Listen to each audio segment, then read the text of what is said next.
Assalamualaikum warahmatullahi wabarakatuh. Selamat siang, selamat berjumpa kembali dengan pelajaran PPKN kelas 12 dengan materi perlindungan dan penegakan hukum di Indonesia. Tujuan pembelajarannya yaitu siswa mampu mengimplementasikan perlindungan dan penegakan hukum di Indonesia. Apa itu perlindungan hukum? Menurut Andi Hamzah, perlindungan hukum itu dimaknai sebagai daya upaya yang dilakukan secara sadar oleh setiap orang maupun lembaga pemerintah dan swasta yang bertujuan mengusahakan pengamanan, penguasaan, dan pemenuhan kesejahteraan hidup yang sesuai dengan hak-hak asasi yang ada. Dengan kata lain, hukum memberikan perlindungan kepada manusia dalam memenuhi berbagai macam kepentingan. Dengan syarat manusia juga harus melindungi kepentingan orang lain. Kalau menurut Simanjuntak adalah segala upaya pemerintah untuk menjamin adanya kepastian hukum serta memberi perlindungan kepada warganya agar hak-haknya sebagai seorang warga negara tidak dilanggar, dan bagi yang melanggarnya dapat dikenakan sanksi sesuai peraturan yang berlaku. Nanti di dalam video atau di dalam PowerPoint diperlihatkan contoh dari perlindungan dan penegakan hukum. Nah, di sini ada dua contoh perlindungan hukum. Ada dua orang pengendara kendaraan bermotor tidak menggunakan helm dan tidak membawa alat-alat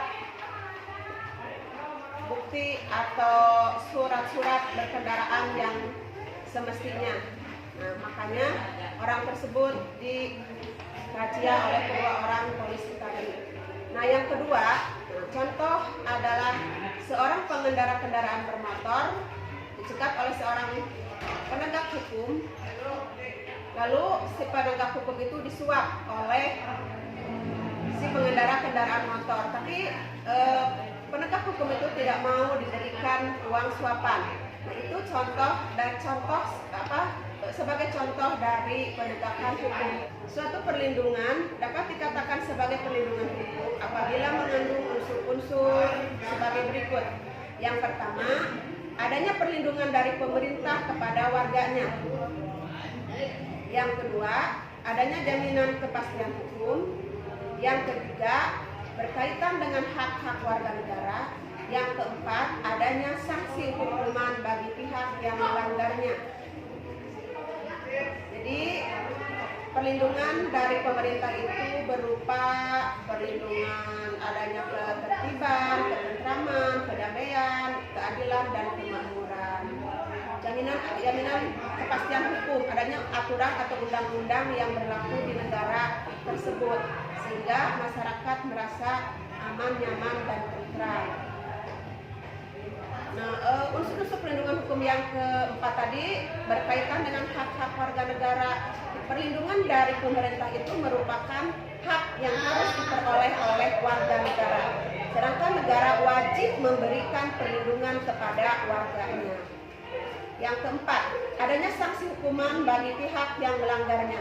Jadi bagi siapa saja yang melakukan pelanggaran hukum pasti diberikan sanksi sesuai dengan perbuatan yang berlaku. Perlindungan hukum itu memiliki berbagai macam, diantaranya yaitu perlindungan terhadap konsumen, lalu yang kedua perlindungan terhadap kekayaan intelektual seperti contohnya hak cipta, hak paritas, lalu hak-hak yang lain. Juga selain itu ada juga perlindungan terhadap si tersangka. Si tersangka juga diberikan perlindungan di dalam pengadilan supaya hak-haknya itu terlindungi. Perlindungan dan penegakan hukum itu sangat penting dilakukan karena dapat mewujudkan yang pertama, tegaknya supremasi hukum. Yang kedua, tegaknya keadilan. Yang ketiga, mewujudkan perdamaian dan keadilan di masyarakat. Pelajaran hari ini saya cukupkan sampai di sini. Insya Allah minggu depan kita lanjutkan dengan materi lembaga penegak hukum dalam menjamin keadilan dan kedamaian. Terima kasih. Wassalamualaikum warahmatullahi wabarakatuh.